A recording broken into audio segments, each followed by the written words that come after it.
Hello बच्चों, कैसे हो आप सब लोग। उम्मीद करते हैं आप सब लोग बढ़िया होंगे और आपकी तैयारी भी बहुत बढ़िया चल रही होगी। तो आज हम अपने इस वाले लेक्चर के अंदर क्या करने वाले हैं, हम देखने वाले हैं एनालिसिस। ठीक है, चैप्टर वाइज एनालिसिस देखने वाले हैं कि किसमें से कितने क्वेश्चंस कैसे कैसे आते हैं। ठीक है, तो हम देखते हैं एनालिसिस 12th क्लास बायोलॉजी का चैप्टर वाइज पीवाईक्यू एनालिसिस। ठीक है, कि किस चैप्टर में से कितने पीवाईक्यू हमारे आने होते हैं और हम कैसे स्कोर कर पाए 320 मार्क्स लास्ट के बचे हुए इन 10-15 दिनों के अंदर। ठीक है, और ये बिल्कुल जेन्यून हमारा एनालिसिस रहेगा, क्योंकि ये हमने भी अपने टाइम में स्कोर करा हुआ है। ठीक है, 320 मार्क्स लास्ट में हम कैसे स्कोर करें। ठीक है, लास्ट तक वीडियो को देखते रहें, इसमें सारी की सारी चीज़ें क्लियर हो जाएंगी कि हम लास्ट में बचे हुए दिनों में 320 मार्क्स कैसे लेके आ जाएं अपनी नीट बायोलॉजी के अंदर। ठीक है, तो चलो शुरू करते हैं। सबसे पहले चैप्टर हमारा इसके अंदर दिखाया गया है कौन, sexual reproduction in a flowering plant. ठीक है, 12th बायोलॉजी का पहला ही चैप्टर है और इसके अंदर से तुम्हें पता है 4 से 5 क्वेश्चन नीट में आ जाते हैं। ठीक है, नीट 2025 के एग्जाम के अंदर इस वाले चैप्टर के अंदर से सिंगल चैप्टर से 6 क्वेश्चन आए थे। ठीक है, तो हम एवरेज कितने 4 से 5 क्वेश्चन का देखते हैं और ये सारे के सारे कहाँ से मिल जाते हैं, पीवाईक्यू से। कि अगर हमने इस चैप्टर के पीवाईक्यू सॉल्व कर लिए तो हमारे वो सारे के सारे कॉन्सेप्ट क्लियर हो जाएंगे, जिनकी वजह से हम क्या sexual reproduction in flowering plants के वो 4 से 5 क्वेश्चन को कर पाए। ठीक है, तो नेक्स्ट हमारा क्या चैप्टर है, ह्यूमन रिप्रोडक्शन। ह्यूमन रिप्रोडक्शन के अंदर से हमारे कितने क्वेश्चन आते हैं, 5 क्वेश्चन। ठीक है, ये मिनिमम 4 से 5 क्वेश्चन करता है और नीट 2025 के एग्जाम के अंदर इस वाले चैप्टर में से 6 क्वेश्चन आए हुए थे। ठीक है, और ये वाला चैप्टर में से 1-2 क्वेश्चन हमारा आ जाता है आउट ऑफ इधर अदर से, लेकिन इसके अगर हमारे पीवाईक्यू के सारे कॉन्सेप्ट क्लियर हैं तो ह्यूमन रिप्रोडक्शन से भी हम 4 से 5 क्वेश्चन को क्या कर पाएंगे, सॉल्व कर पाएंगे। ठीक है, तो हमें पीवाईक्यू पे ध्यान देना है बहुत ज़्यादा। फिर हमारा चैप्टर आता है थर्ड, रिप्रोडक्टिव हेल्थ। ठीक है, रिप्रोडक्टिव हेल्थ के अंदर से 2 से 3 मार्क्स या 2 से 3 क्वेश्चन। ठीक है, और ये फिक्स क्वेश्चन आते हैं, 2 से 3 क्वेश्चन आने ही आने होते हैं और कहाँ से, ओनली पीवाईक्यू। ठीक है, ओनली पीवाईक्यू कि अगर तुमने इस वाले चैप्टर के पीवाईक्यू सॉल्व कर लिए हैं तो तुम्हारे नीट 2027 जो भी हमारा एग्जाम आने वाला है या 26 एग्जाम आने वाला है उसके अंदर हमारे सारे के सारे क्वेश्चन हो जाएंगे रिप्रोडक्टिव हेल्थ के। फिर हमारा फोर्थ चैप्टर क्या बनता है, principle of inheritance and variation. ठीक है, ये वाला चैप्टर जेनेटिक्स का है।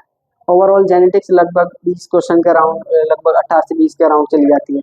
तो उसमें से ये वाला जो चैप्टर है 6 से 7 क्वेश्चन दे देता है और कभी कभी ये चैप्टर अकेला 9 क्वेश्चन तक भी दे देता है। तो हम एवरेज कितने 6 से 7 क्वेश्चन का एवरेज देख रहे हैं कि अगर हमने principle of inheritance and variation का ये चैप्टर पढ़ लिया और इसके पीवाईक्यू सॉल्व कर लिए, क्योंकि पीवाईक्यू से सॉल्व हो जाते हैं, तो हमारे 6 क्वेश्चन इसमें से बन जाएंगे। फिर हमारा क्या है, इवोल्यूशन। इवोल्यूशन चैप्टर जो होता है जैव विकास। ठीक है, ये 3 क्वेश्चन देता है, मिनिमम 3 क्वेश्चन देता है, मैक्सिमम 4 कर सकता है, लेकिन मिनिमम 3 क्वेश्चन देगा और वो सारे के सारे कहाँ से आ जाते हैं, पीवाईक्यू से आ जाते हैं। होमोलोगस एनालॉगस भाई आना ही आना होता है, होमोलोगस एनालॉगस ऑर्गन वाला क्वेश्चन यहाँ से बनना ही बनना होता है। तो हमारा इवोल्यूशन चैप्टर कितने क्वेश्चन देगा, हमें 3 क्वेश्चन देगा और पीवाईक्यू सॉल्व करने से वो हमारे क्लियर हो जाएंगे। फिर हमारा चैप्टर कौन सा रहेगा, फिर चैप्टर रहेगा हमारा ह्यूमन हेल्थ एंड डिसीज। भाई ह्यूमन हेल्थ एंड डिसीज हमारे पूरी बायोलॉजी का सबसे इजी चैप्टर होता है, ह्यूमन हेल्थ एंड डिसीज। इसमें सारे के सारे क्वेश्चन 4 से 5 क्वेश्चन आने ही आने होते हैं, हाई वेटेज और इजी चैप्टर। ठीक है, 4 से 5 क्वेश्चन और सारे के सारे कहाँ से मिलेंगे, पीवाईक्यू से।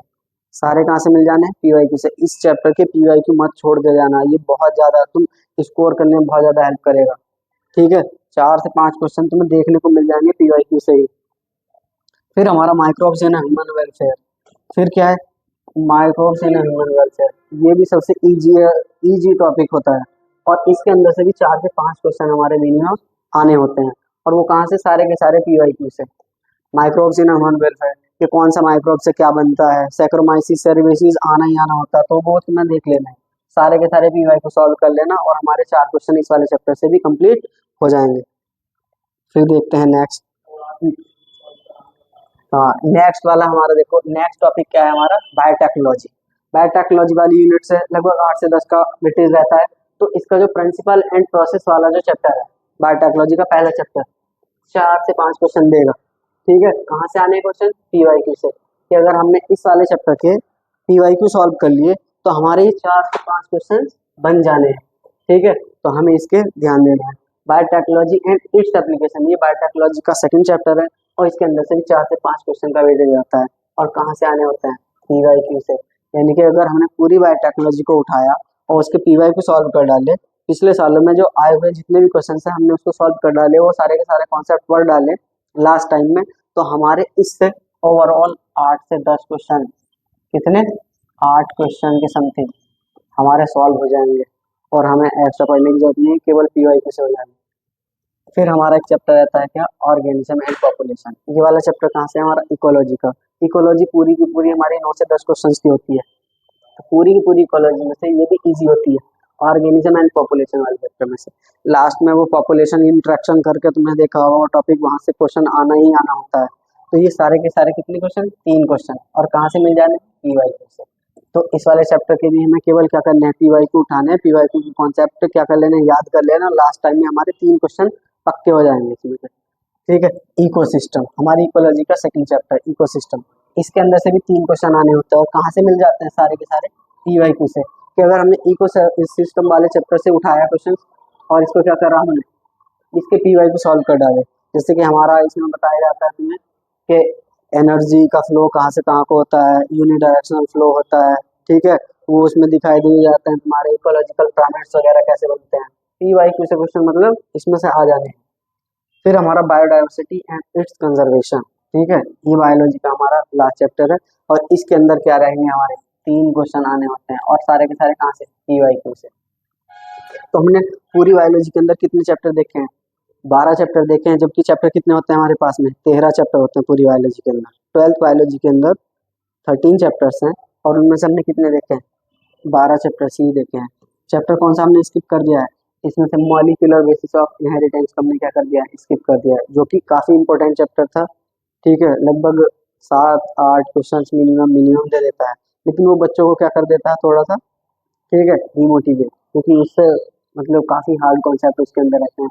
डीएनए रेप्लिकेशन कैसे कैसे होता है, ट्रांसक्रिप्शन कैसे होता है, और मॉलिक्यूल डीएनए की स्ट्रक्चर कैसे बनती है, तो उसमें बच्चे थोड़ा सा क्या कर जाते हैं? गड़बड़ कर जाते हैं। तो उस वाले चैप्टर को हमने क्या कर दिया है? स्किप कर दिया है। तो हमने फिर भी बायोलॉजी के अंदर से वो 12 चैप्टर उठा लिए जिसके अंदर से ओवरऑल 12 से हमें 40 से लेकर 45 क्वेश्चन देखने को मिल जाएंगे अपनी बायोलॉजी के अंदर। ठीक है, तो हमने पूरी बायोलॉजी के अंदर से पीवाईक्यू से ही 40 से 42 क्वेश्चन तक का वेटेज देख लिया है। ठीक, अब हम देखते हैं 11th क्लास में बायोलॉजी का एनालिसिस कि 11th क्लास में किस चैप्टर में से कितने पीवाईक्यू मिलते हैं हमें देखने को। ठीक है, अब क्या आ गई हमारे 11th बायोलॉजी। 11th बायोलॉजी में देखते हैं ये पीवाईक्यू एनालिसिस कि किस चैप्टर में से कितने क्वेश्चन हमारे बनते हैं। ठीक, तो सबसे पहले हम इसमें क्या देखते हैं? सबसे पहले हम देखते हैं इसके अंदर हमारी ह्यूमन फिजियोलॉजी वाली जो यूनिट होती है, ह्यूमन फिजियोलॉजी वाली पूरी यूनिट के अंदर से हमारे लगभग, अगर मैं बात कर लूँ तो पूरी यूनिट से लगभग 18 क्वेश्चन आने होते हैं। ये चैप्टर कितने इसमें? 6। सबसे पहला chapter breathing and exchange of gases. ठीक है, इस वाले चैप्टर के अंदर से हमारे कितने क्वेश्चन देखने को मिलते हैं? 3 क्वेश्चन मिनिमम। ठीक है, और तीनों के तीनों क्वेश्चन हमें कहाँ से देखने को मिल जाएंगे? पीवाईक्यू से। कहाँ से मिल जाएंगे? पीवाईक्यू से। कि अगर हमने इसके पीवाईक्यू सॉल्व कर लिए, ठीक है, अगर हमने इस चैप्टर के पीवाईक्यू सॉल्व कर लिए तो नीट 2026 में आने वाले जो भी क्वेश्चन होंगे वो हम क्या कर देंगे? टैकल कर देंगे। फिर हमारा क्या होता है? ह्यूमन फिजियोलॉजी का second chapter body fluid and circulation. ठीक है, इसके अंदर से हमें ब्लड वगैरह के बारे में सारी की सारी चीजें मिलेगी, हमारा heart beat, heart rate, heart की स्ट्रक्चर्स वगैरह, हार्ट रिलेटेड डिसीज। भाई डिसीज से क्वेश्चन आने ही आने होते हैं और ये वाला चैप्टर भी हमें 3 क्वेश्चन दे देता है। और क्वेश्चन कहाँ से मिलते हैं? ज्यादातर कहाँ से मिल जाते हैं? पीवाईक्यू से। कि अगर हमने इस वाले चैप्टर के भी पीवाईक्यू सॉल्व कर लिए हैं तो हमारे क्या हो जाएंगे? वो आने वाले नीट 2026 में 3 क्वेश्चन हम टैकल कर जाएंगे। फिर हमारा क्या आता है? Excretory products and there elimination. ठीक है, excretory product and there elimination वाले चैप्टर में से कितने क्वेश्चन आने होते हैं? 3 क्वेश्चन। यानी कि इसमें सबसे पहले तुम्हें एक्सक्रीटरी प्रोडक्ट्स के बारे में कि हमारे एक्सक्रीटरी प्रोडक्ट क्या होते हैं। ठीक है, अमोनिया, यूरिया, यूरिक एसिड, इस तरह से उसमें से क्वेश्चन बन जाते हैं। एक्सक्रीटरी ऑर्गन के बारे में बन जाते हैं, किडनी के स्ट्रक्चर वगैरह से बन जाते हैं, नेफ्रॉन के स्ट्रक्चर से क्वेश्चन बन जाते हैं, एब्जॉर्प्शन रीएब्जॉर्प्शन से क्वेश्चन हमारे इसमें बन जाते हैं। ठीक है, कुछ फिर किडनी रिलेटेड डिसीज उससे क्वेश्चन बन जाते हैं। लेकिन कहाँ से क्वेश्चन आ जाएंगे? पीवाईक्यू से। कि अगर तुमने इस वाले चैप्टर के पीवाईक्यू सॉल्व कर लिए, वो जो 40-50 पीवाईक्यू मिलेंगे, तो उनमें से क्या हो जाएगा, ये वाले आने वाले 3 क्वेश्चन हम क्या कर जाएंगे, टैकल कर जाएंगे। फिर हमारा क्या होता है, locomotion and movement. Locomotion and movement के अंदर से तुम्हें क्या मिल जाएगी, कि मसल्स वगैरह के बारे में, कि कैसी कैसी मसल्स होती हैं, कार्डियक मसल, स्केलेटल मसल, इस तरीके से कई सारी मसल के बारे में कुछ मिल जाएगा। फिर एक इसमें टॉपिक होता है हमारा बोन्स वाला चैप्टर, जिसके अंदर से सारे बोन्स के बारे में तुम्हें पढ़ना पड़ेगा, स्केलेटल सिस्टम, तो वहां से क्वेश्चन फिक्स इसमें से आना होता है।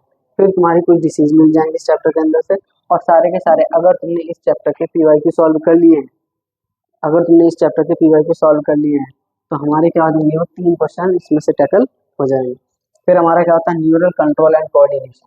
न्यूरल कंट्रोल एंड कोऑर्डिनेशन से भी हमारे 3 क्वेश्चन आने होते हैं, ठीक है। इसमें से structure of neuron, part of brain वगैरह के क्वेश्चन बन जाते हैं, और सारे के सारे पीवाईक्यू सॉल्व करो और इसके 3 क्वेश्चन टैकल करो, ठीक है। Chemical coordination and integration. Chemical coordination and integration, chemical coordination का मतलब क्या होता है, हार्मोन, ठीक है। इसमें से सारे के सारे क्वेश्चन कहाँ से मिलेंगे, हार्मोन से। और कौन सा हार्मोन कहाँ से सिक्रेट होता है, ये वाली, अगर ये वाले तुमने क्या, इसमें से भी सारे के सारे पीवाईक्यू से आने होते हैं, पीवाईक्यू सॉल्व कर देना इसके, और सारे के सारे हमारे क्या हो जाएंगे, टैकल हो जाएंगे, ठीक है। तो हमारी पूरी ह्यूमन फिजियोलॉजी से हमारे कितने क्वेश्चन बनते हैं, 18 क्वेश्चन बनते हैं 11 से, ह्यूमन फिजियोलॉजी से। और सारे कहाँ से देखना है हमें, पीवाईक्यू से। कि अगर हम लास्ट टाइम में वो लंबे लंबे लेक्चर्स ना देख के, वो लंबे लंबे लेक्चर्स ना देख के, महामैराथन ना देख के, ठीक है, इतने बड़े बड़े नोट्स ना पढ़ के, एनसीईआरटी ना पढ़ के, क्या कर ले, अगर हम पीवाईक्यू के वो सारे के सारे कॉन्सेप्ट सीख लें, पीवाईक्यू के वो सारे के सारे कॉन्सेप्ट सीख लें, तो हमारे ये वाले क्वेश्चन क्या हो जाएंगे, टैकल हो जाएंगे, ठीक है। लास्ट टाइम में इसके मैं इस वाली बुक से पढ़ लूँ, मैं उस वाली बुक से पढ़ लूँ, उस वाली बुक से पढ़ लूँ, किसी बुक से मत पढ़ो, ठीक है। लास्ट टाइम में क्या करना है, जो कॉन्सेप्ट तुमने सीख लिया है वो तुम्हारे दिमाग में सेट रहने वाला है। और ज़्यादा से ज़्यादा स्कोर करने के लिए क्या सॉल्व करो, नीट की पीवाईक्यू की बुक सॉल्व करो। और जैसे जैसे एनालिसिस में बता रहे हैं, इसी तरीके से क्वेश्चन आने वाले होते हैं, पीवाईक्यू सॉल्व कर दो और ये क्वेश्चन तुम्हारे टैकल हो जाएंगे। नेक्स्ट और पढ़ के देखो, नेक्स्ट क्या है, cell the unit of life, ठीक है। Cell the unit of life वाला जो चैप्टर होता है भाई, ये भी बहुत इंपॉर्टेंट चैप्टर होता है, और 4 क्वेश्चन देता है। कितने क्वेश्चन देता है, 4 क्वेश्चन। और 4 के 4 क्वेश्चन कहाँ से मिलते हैं हमें, ये भी हमें पीवाईक्यू से सॉल्व मिलता है, ठीक है। एक चैप्टर होता है हमारा cell cycle and cell division, बहुत छोटा सा चैप्टर है, बहुत हल्का सा चैप्टर है। अगर तुमने इसके पीवाईक्यू सॉल्व कर लिए, तो इसमें से आने वाले 4 क्वेश्चन मिलेंगे, तुम क्या कर लोगे, टैकल कर लोगे। फिर हमारा क्या होता है, प्लांट ग्रोथ एंड डेवलपमेंट, एक चैप्टर है प्लांट ग्रोथ एंड डेवलपमेंट। इसके अंदर से वो लास्ट वाला जो टॉपिक होता है, plant hormones, PGR, plant growth regulator, वहां से क्वेश्चन फिक्स आना ही आना होता है। और इस चैप्टर से 3 क्वेश्चन मिलेंगे, कितने क्वेश्चन, 3 क्वेश्चन। और कहाँ से देखना है, बस जाओ और पीवाईक्यू सॉल्व कर दो, ठीक है। विश्वास करो, पीवाईक्यू सॉल्व करो, और इससे आने वाले नीट 2026 में तुम इस चैप्टर के 3 क्वेश्चन क्या कर लोगे, टैकल कर लोगे। फिर हमारा एक चैप्टर होता है morphology of a flowering plant. देखो मॉर्फोलॉजी, कुछ बच्चे मॉर्फोलॉजी से बहुत ज़्यादा डरते हैं कि इसमें एग्जाम्पल होते हैं, ये होता है, वो होता है, ठीक है। लेकिन मॉर्फोलॉजी हमारा काफ़ी इंपॉर्टेंट चैप्टर होता है, 4 से 5 क्वेश्चन देता है मिनिमम। सबसे पहले तुम्हें इसमें रूट्स वगैरह के बारे में क्वेश्चन दे देगा, रूट्स क्या है, रूट्स के पार्ट्स क्या हैं, कितने टाइप की रूट्स होती है। फिर उसमें स्टेम के बारे में तुम्हें पढ़ना है कि स्टेम क्या है, स्टेम के मॉडिफिकेशंस क्या हैं, स्टेम के फंक्शंस क्या हैं। फिर तुम्हें लीव्स के बारे में तुम्हें देख लेना है कि लीव्स क्या है, लीव्स कैसी होती है, लीव्स के टाइप कितने होते हैं, ये लीव्स कितने टाइप की होती हैं, ठीक है। लीव्स के फंक्शन वगैरह, फाइलोटैक्सी वगैरह तुमसे पूछ लिया जाएगा। फिर तुमसे क्या, फ्लावर के बारे में, फ्लावर तुमने 12th में ही पढ़ा है, वहाँ पे भी पढ़ा हुआ है, ठीक है। फिर तुम्हारा उसके अंदर सीड वगैरह के बारे में तुम पढ़ लोगे, फ्रूट्स वगैरह के बारे में पढ़ लोगे, प्रेजेंटेशन वगैरह। लास्ट में बचती है फैमिली। फैमिली से क्या हो जाता है, बहुत ज़्यादा क्वेश्चन हार्ड पड़ जाता है, लेकिन हमें क्या, फ्लोरल फार्मूला, ठीक है, फ्लोरल फार्मूला और फ्लोरल डायग्राम, ये वाली चीज़ हमें याद करके जानी है। और कहाँ से, पीवाईक्यू से। हमें क्या देख लेना है, पीवाईक्यू देख लेना है, क्या कर लेना है, पीवाईक्यू देख लेना है। और हमारे इससे 4 से 5 क्वेश्चन जो आने वाले होते हैं, हम उसमें से मिनिमम 3 क्वेश्चन तो टैकल कर पाएंगे।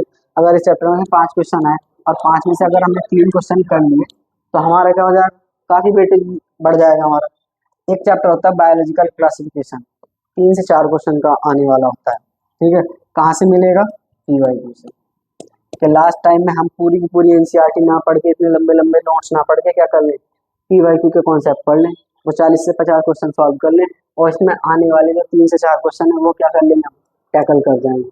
एक चैप्टर होता है तुम्हारा बायोमोलिक्यूल्स, ठीक है।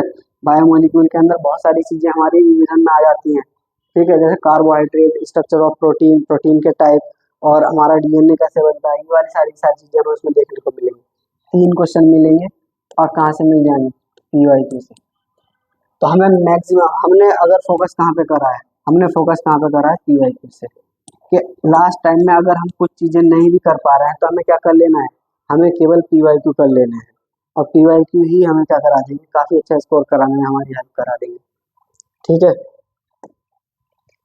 लास्ट में देखो, अब लास्ट में क्या देखा है हमने, पूरी 11th देख ली है, पूरी 12th देख ली है, और पूरी 11th के अंदर से कितने चैप्टर थे हमारे, 19 चैप्टर थे, और 19 में से हमने केवल 13 चैप्टर देखे, और 13 चैप्टर में से भी हमने 40 से 42 क्वेश्चन का वेटेज निकाल दिया, और वो कहाँ से, सारे के सारे पीवाईक्यू से, ठीक है। 12th में देखा, 12th में टोटल 13 चैप्टर थे, लेकिन हमने 12th में से केवल 12th ही चैप्टर देखे, और उसमें से कितने क्वेश्चन का वेटेज निकाल दिया, लगभग 40 से 45 क्वेश्चन 12th में से आ जाएंगे तुम्हारे, जितना एनालिसिस में करके बताया है। तो अगर हम ये क्या देख लें, यानी कि लास्ट टाइम में अगर हम क्या कर लें, 11th के ये 13 चैप्टर और 12th के केवल ये 12 चैप्टर, ठीक है, कर ले, तो हमारा क्या हो जाएगा, नीट बायोलॉजी में लगभग 320 प्लस मार्क्स हमारे दिला सकते हैं ये सारे के सारे चैप्टर, ठीक है। तो ये जो एनालिसिस हमने करा है, ये अपने एक्सपीरियंस बेस पे करा है, कई सारे बुक से करा है, बहुत सारे पिछले सालों के क्वेश्चंस देख के करा है, ठीक है। तो हमारे कितने क्वेश्चन, हमारे कितने मार्क्स बन सकते हैं लास्ट में भी, लास्ट में भी हमारे 320 मार्क्स तक की बायोलॉजी जा सकती है, बिल्कुल जेन्युइन तरीके से। फिर देखो, थैंक यू और गॉड ब्लेस यू सारे के सारे स्टूडेंट्स को, ठीक है। तुमने पूरे साल काफ़ी मेहनत करी है, लेकिन लास्ट टाइम में तुम्हें समझ में नहीं आ रहा होगा कि हम क्या करें, क्या पढ़ें, हम ये वाली बुक पढ़ें, वो वाली बुक पढ़ें, लेकिन हमने क्या बताया, एनालिसिस करा, पीवाईक्यू पे पहुंचे, और पीवाईक्यू से हमने अब लास्ट टाइम में स्कोर करना है, ठीक है। सभी स्टूडेंट को गॉड ब्लेस यू, और आपके लिए हम क्या करेंगे, ठीक है, आपके लिए हम भी क्या कर रहे हैं, मोस्ट रिपीटेड नीट के पीवाईक्यू की सीरीज कराएंगे यूट्यूब पर ही, ठीक है। क्या कराएंगे हम, मोस्ट रिपीटेड पीवाईक्यू के, ऐसे वाले पीवाईक्यू जो कि हर साल लगभग नीट में रिपीट हो जाते हैं, या ज़्यादातर उनको रिपीट कर दिया जाता है, या उन कॉन्सेप्ट से ज़्यादातर क्वेश्चन बन जाते हैं, तो हम क्या करेंगे, उन्हीं वाले क्वेश्चनों की एक नीट पीवाईक्यू सीरीज लेकर आएंगे अपने यूट्यूब चैनल पर, ठीक है। तो तुम लोगों को क्या कर लेना है, लास्ट में केवल वो क्वेश्चन देख लेना है, और आज ही हम क्या एक वीडियो और बनाने वाले हैं, जिसमें हम क्या करेंगे, 12th के 3 चैप्टर, जो शुरुआत के जो 3 चैप्टर होते हैं, sexual reproduction, flowering plant, human reproduction और रिप्रोडक्टिव हेल्थ, हम उसके लगभग 120 110 क्वेश्चन लेके आने वाले हैं, और वो क्वेश्चन सारे के सारे पीवाईक्यू होंगे, और ऐसे क्वेश्चन होंगे जो कि रिपीट होने होने होते हैं। उन कॉन्सेप्ट को अगर याद कर लिया हमने, तो हमारे लगभग उससे 10 क्वेश्चन हमारे मिनिमम बन जाएंगे। तो हमारी इस पीवाईक्यू सीरीज में अपना, ठीक है, पूरा साथ दें और उसको देखते रहें, और इधर आदत में भटकने की जरूरत नहीं है कि लास्ट में क्या करें क्या ना करें, ठीक है। तुम्हें केवल क्या करना है, पीवाईक्यू पे ध्यान देना है, और वो सारे के सारे कॉन्सेप्ट सीख लेने हैं हमारे साथ में, ठीक है। थैंक यू, बने रहे हमारे साथ।